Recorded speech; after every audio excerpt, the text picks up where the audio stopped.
9 millones de personas, ejecutadas por brujería durante el siglo XV al XVIII, sometidos como bien se conoce, bajo métodos de tormento, capaces de arrancar cualquier miserable posibilidad de súplica. Así que no, rogar posiblemente no era lo último que escupía el sentenciado, aunque no diría lo mismo de las flemas o la sangre, y es que era absurdo el proceso que debían tolerar. Y no hablo de la ejecución o la indignante humillación pública, que, aunque parecía bastante, era solo una parte del suplicio, sino en aquel momento en el que cada lugar tenía su forma de retratar el proceso por paganismo, una forma mucho peor. Y el sitio del que hablaremos hoy, un testigo más del horror.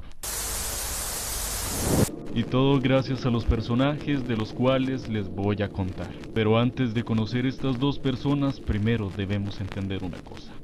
¿Qué era la Malefice House? Malefice House o Druden House era el tormento, por no llamar pesadilla, mayormente de las damas durante el medievo, ya que en el caso de la mujer ser culpada por paganismo era considerablemente probable. Y se preguntarán por qué.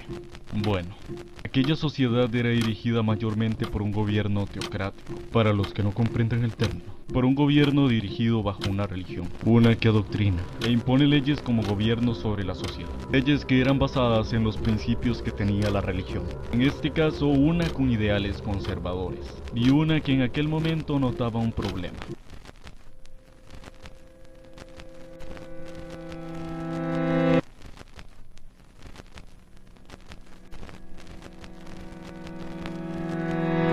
Y es que debido a su edad y su aspecto, muchas mujeres eran marginadas.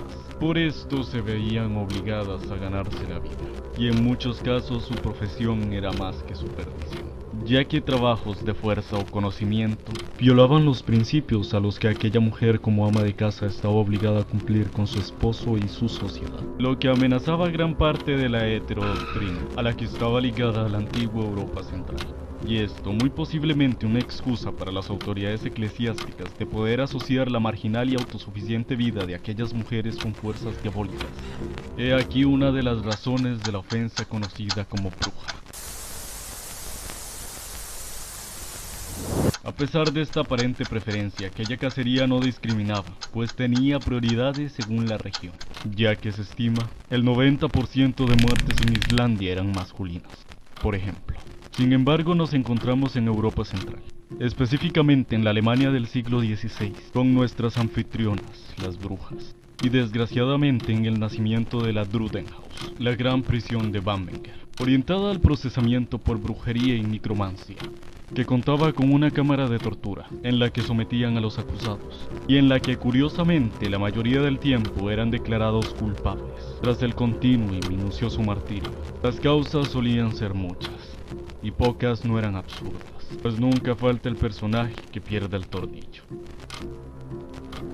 Sin embargo, había una cosa que era tan absurda que se volvía quizás tan interesante, y esta era la capacidad que tenían sus verdugos de doblegar la mente.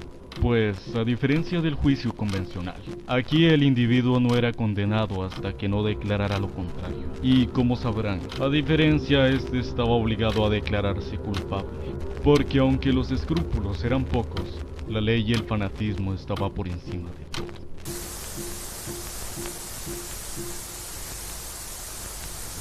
Es por esto que acá entran en la historia Johann Georg II, conocido como el quemador de brujas, y la persona que lo influenció, el demonólogo Friedrich Forner, que con ayuda de sus secuaces judiciales, consejeros seculares y doctores en derecho menor, tomaron a más de 600 personas para torturar y poner en la hoguera, a causa de la iniciativa, que para variar, hasta incentivó la promulgación del impuesto al procesamiento de lo antinatural. Pero así como la distorsionada ilusión de justicia se cobró las opuestas almas descarriadas del pueblo, este castigó a Johann Georg, enviándolo al exilio, y por supuesto, con él la vida de los bastardos que apoyaron la barbarie.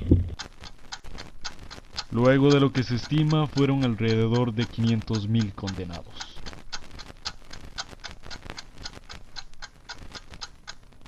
A pesar del terror que produjeron estos inescrupulosos personajes, Johann Georg no fue más que un títere de su propio ambiente. Y es que la gente estaba obsesionada con el poder que Dios le otorgaba al humano sobre el plano terrenal.